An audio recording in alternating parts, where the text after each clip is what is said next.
Днешното видео ще бъде на тема как пазарувам, когато съм в подготовка, и преди това ще ви покажа всъщност тренировката ми за гръб. Едната от двете ми тренировки за горна част по време на тази подготовка.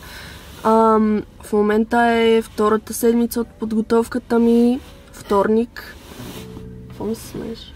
В момента е втората седмица от подготовката ми и сме пред фитнеса, пием кафе и се каним буквално да влезем в фитнеса. И така, идеята беше по принцип да бъде mic'd up тренировка, защото видях, че много ви хареса предната такава, но си забравих кабела, който свързва микрофона с камерата, просто чудесно. Затова, ако искате mic'd up тренировка, мога да направя за крака. Напишете ми в коментарите какво мислите.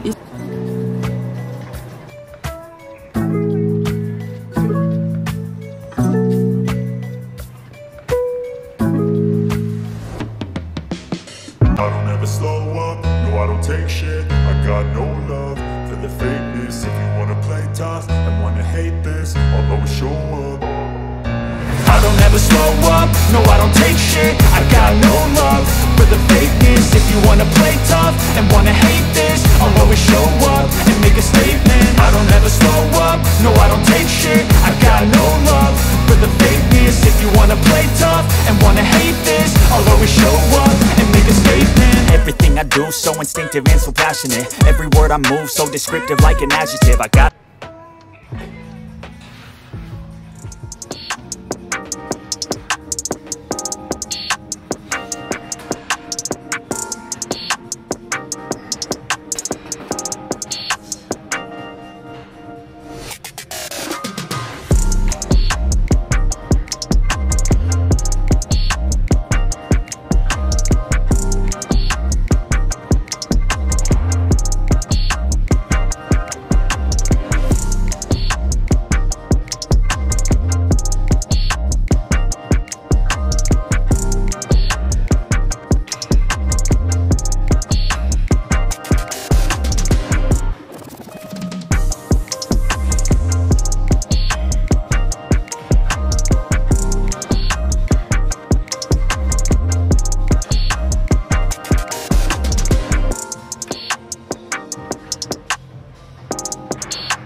Това беше тренировката от днес. Беше много добра. Хареса ми, че някакси сега, като беше по-празно, успях хем да си снимам бързо всичко и хем да тренирам. Всъщност да снимам и да тренирам бързо, защото обикновено когато снимам съм много бавна.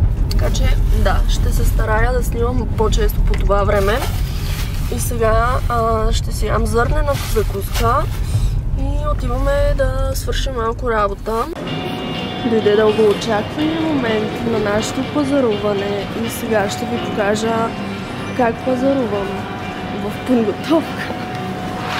Първо плодове и се чудя дали да не си взема халапеньо, да си направя салата с тях. Да, ще взема. Толкова стигайте. Искам да кажа, че сега няма да купувам абсолютно всичко, защото повечето неща си ги имам. Но общо взето ето това ще трябва да взема сега. Зърнена закуска. Бадемовия тахан също е под въпрос, защото по принцип си имам и яйца и кола зиро, естествено. Селекцията е голяма. Така, започваме с зърнена закуска. Всъщност вече почнахме с плодовете. Между другото, аз имам ефтин вкус за зърнени закуски. Харесвам най-ефтините. Това е сколько. Я да видим. Понеже имам изискване за зърнената закуска, трябва да бъдат до 5 грама мазнини на 100 грама. Тук са 19. Това със сигурност не е подходящо. Да видим. Това също ще е с много, вече си знам, но да, 16 грама мазнини на 100 грама. Това е интересно. С маршмелоус. Вау.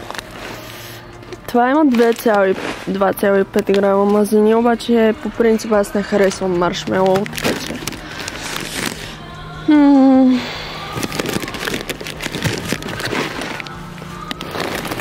Ето това ми изглежда най-интересно. Някакви сосове. Ето това е най-добрият бургер сос. Но реално дори да не се ползвам в бургер, защото аз много рядко си правя бургер. Много да. Аз по принцип обичам да ям храната с соса с храна, не храната с сос. Обичам да изслагам много сос, обаче в подготовка не гледам да не го правя за карначе, защото е много добро. Само, че мен ми е жал, защото на тарелката има някакво бебе. Имаме яйца. Вижте, намерихме офертата. В принцип... Това е тигана ми. Обърни го да се види цвета. Мале, наистина е много сладък, ама той е за палачинки такъв. Пасията също е много добра напитка без захар, но ви показвам нещо още по-добро. Алоe без захар. В Фантастико също го има, обаче много често е свършил там. Така че ще разнообразя. Няма да е кола зиро, ще бъде алоe без захар. Това беше всичко, което пазарувахме този път. Честно казано, беше доста лейн пазар. Нямаше много неща, които трябва да се купуват. И освен това на мен режима не ми е кой знае колко разнообразен в момента. В смисъл, вие виждате какво ям. Котич, яйца, сьомга, оризовки, хляб. Общо взето това е. И зърнена закуска, нали, за която получавам доста хейт, поне в Инстаграм. Между другото, аз за това съм толкова мотивирана тук да качвам толкова често, защото много ми харесва аудиторията. Не знам дали ме следвате в Инстаграм и в ТикТок, дали сте едни и същи хора или не, но тук определено реакциите са доста по-позитивни, отколкото в тези две платформи, за което ви благодаря и ще се радвам, ако имате идеи за бъдещи видеа, също така да ги коментирате. Така че това беше от днес. Thanks for watching. Bye!